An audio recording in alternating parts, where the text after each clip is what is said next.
those who did get it, we call the dog tag. You had to carry it all the time with you. It was like a passport into the white Australian society. And you see, this dog tag has created so much division in our communities, which haunts us to this very day. There are families who are in those communities and they look at people and they say, see them black fellas running that organisation? They turned black as soon as money became available. And they run all our organisations. They never wanted to be black. They are our families. These people are our family and they wouldn't associate with us. But you see, here's the problem. Under that act, when they gave them that dog tag, they told the people, if you want to remain free and get your kids a good education and do all those things that you want to do not allow your kids or yourselves to mix with your families again, because that will warrant us cancelling your exemption certificate. That's how they kept us away from each other. And I do believe that these people planned this separation of our people so that we would always be maintained in terms of division when the time came for freedom. And that's exactly what's happened if we look in our communities. If you look in our communities and have a look at how horrible it is in those communities, look at the black mongrels.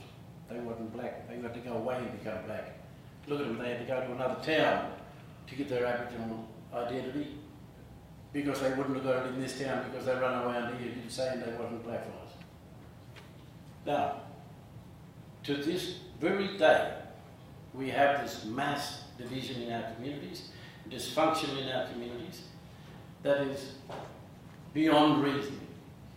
And of course our people fight like anything. And if you want to see these people fight, lock them in one pub.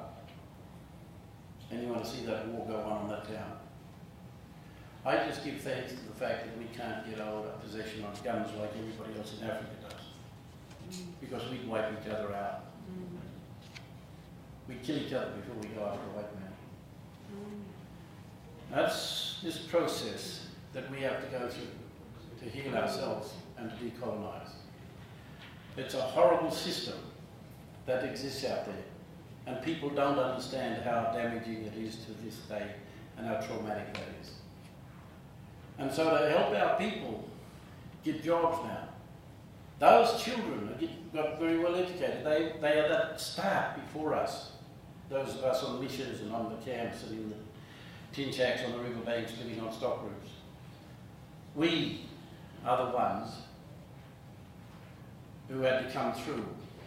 And if you look at every family in the camp or on a mission, all the family gave everything to make sure one got out.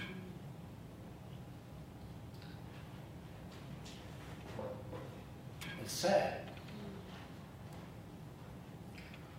And I see people now with their kids going through, getting educated, and these kids who have advanced when they were members of that family who had the exemption certificate, they're the ones who got the jobs. And if you look very closely at those families, you'll find they are the ones who are, in fact, the black wall that we have to break through to get to our colonisers. They have been created, and the white system created it. Now, we, from the grassroots who belong to this system, who are fighting from the ground up, you see, we rise to a certain point in our struggle, and then we're confronted by black public servants and black bureaucrats. We are confronted with people who've been through the Western education system, through church schools, not through common schools, not through central schools, not through the town schools, public school system, but the main ones that the governments are picking to advise them on pathways forward for Aboriginal people in this country are those who have gone through church schools. They're the ones. They've been very well indoctrinated. Our sister from Fiji, Oni, made the comment about the Illuminati and the Masons. Do not underestimate how much and how far these people have penetrated us in our communities.